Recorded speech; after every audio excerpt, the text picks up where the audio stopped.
This is a British medical podcast. Welcome to Medical Adventures with Necessary Silence. Eyes, Episode 1.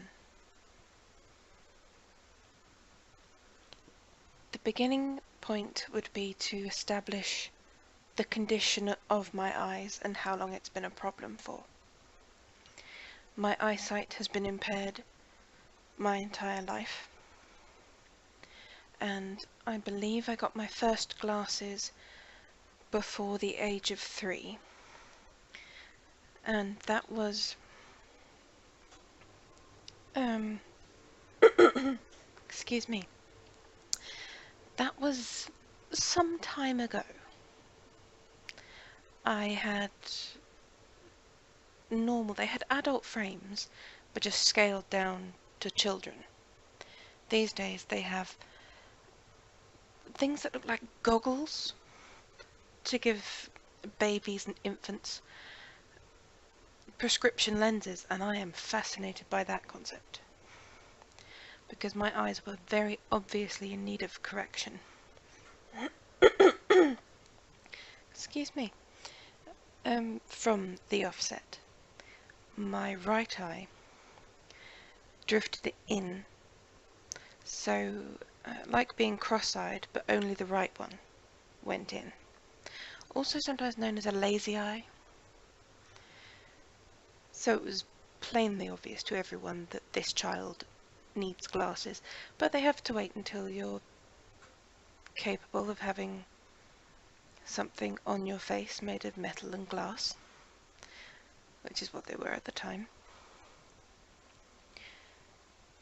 And then later in the 90s, plastic. And then for a very little while I had rimless, where you just have the lenses, the bridge, and the arms.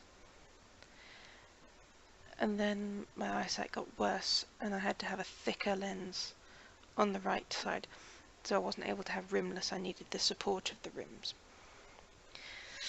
And if you looked at them from the side, you'd see that the right lens was so much thicker than the left one.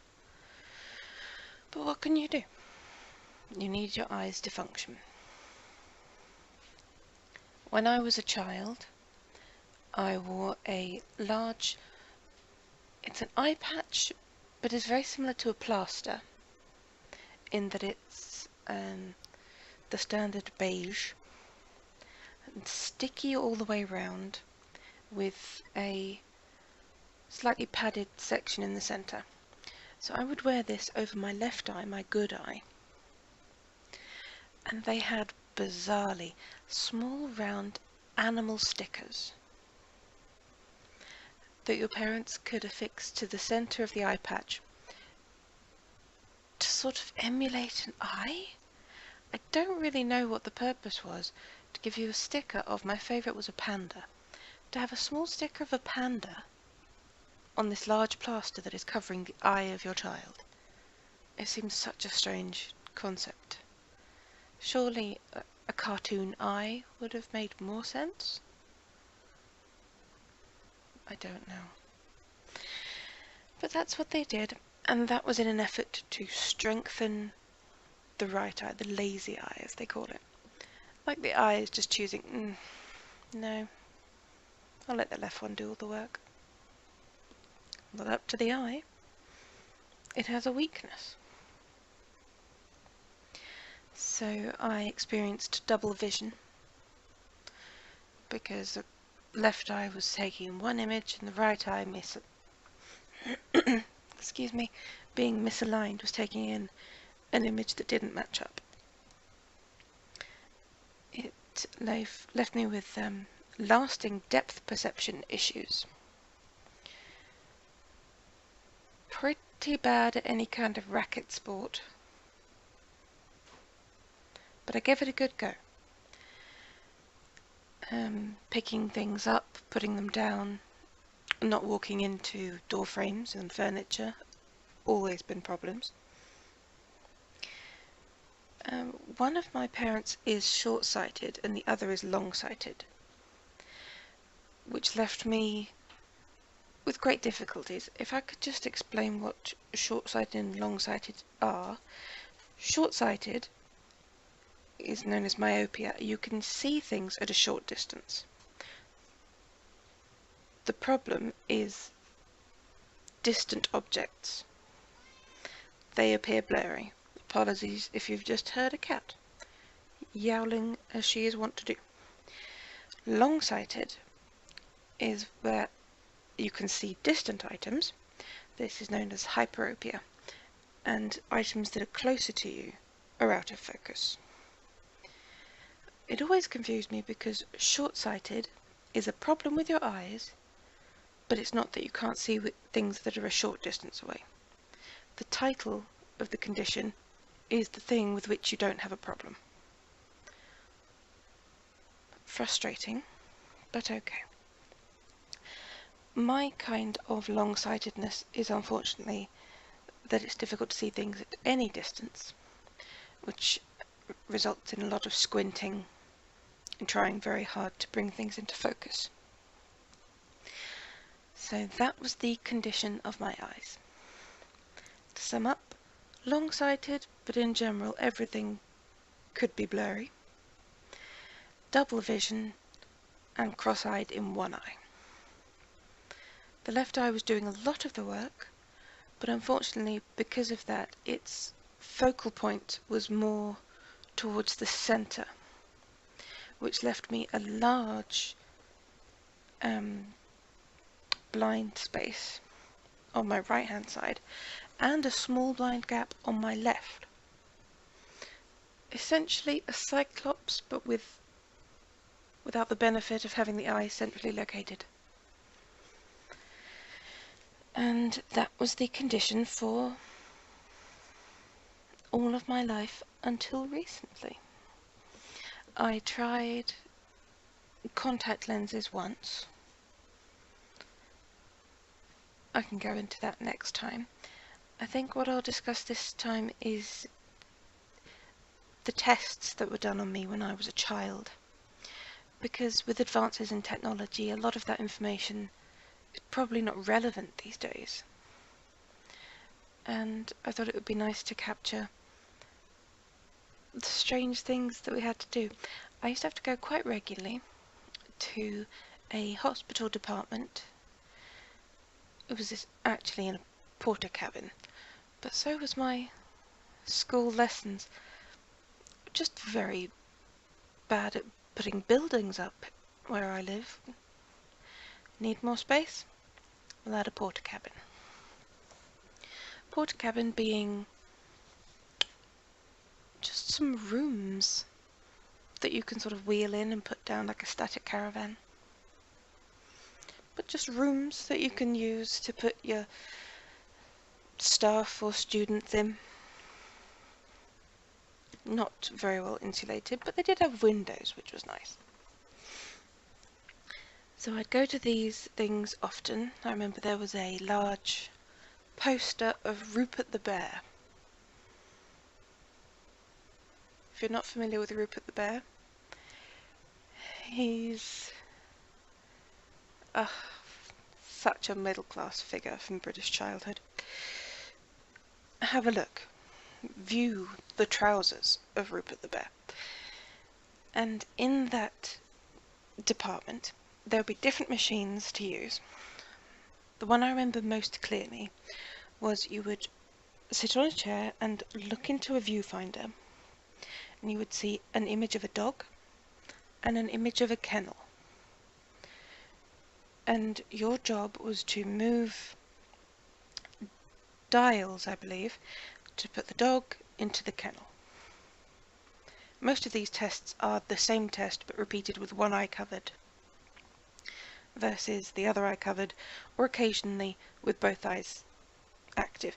It's the easiest way for the specialists to calculate what information your eyes are actually feeding to your brain.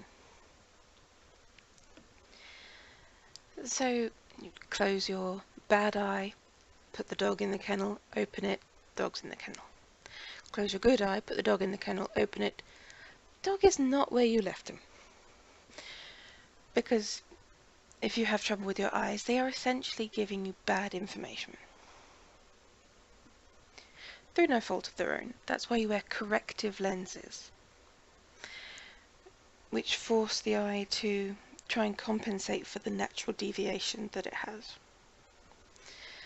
Used to have to wear the monster glasses at the opticians. I do hope that one day those will no longer be in existence. They are such a cumbersome piece of equipment.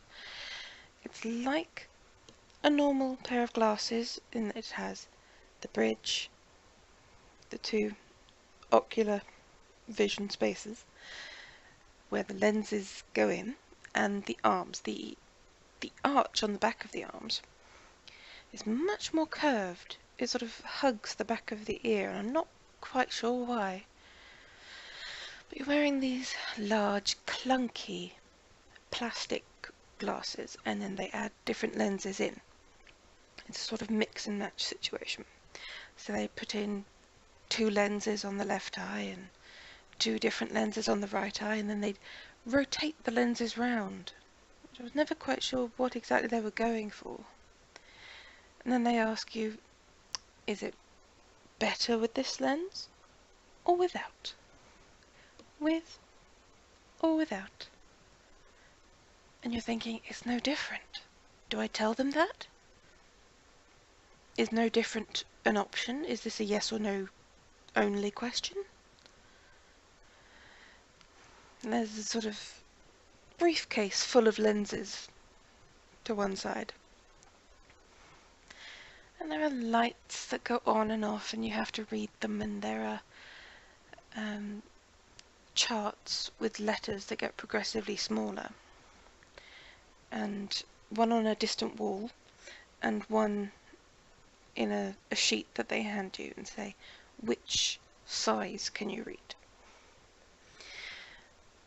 And my right eye has always been a problem, but it wasn't until I was a teenager that I was informed that I didn't have binocular vision. That even with the glasses on, my right eye, although corrected to not be leaning in, so that from a person looking at me, my eyes would both be facing forwards, my right eye was not processing the information through to the brain. It was just not taking the signals. My brain had learnt that the information coming from this eye is not reliable. Don't take it into account when you report the situation to the brain. So that was quite annoying, knowing that I'd had glasses my entire lifetime and not been told that essentially you could just give up on that eye. Cat, really? Do you want to talk to the internet? What are you going to tell them? Okay, you think about it.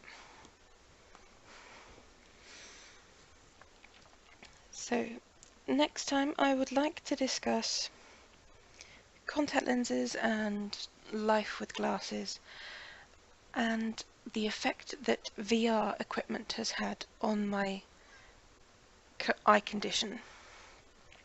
I was told as a plus that my right eye was able to do some work if my left eye was closed, and that was a direct result from my wearing the eye patch when I was a child. So it was nice to know that that had done something beneficial. That walking around with a large plaster stuck to your face,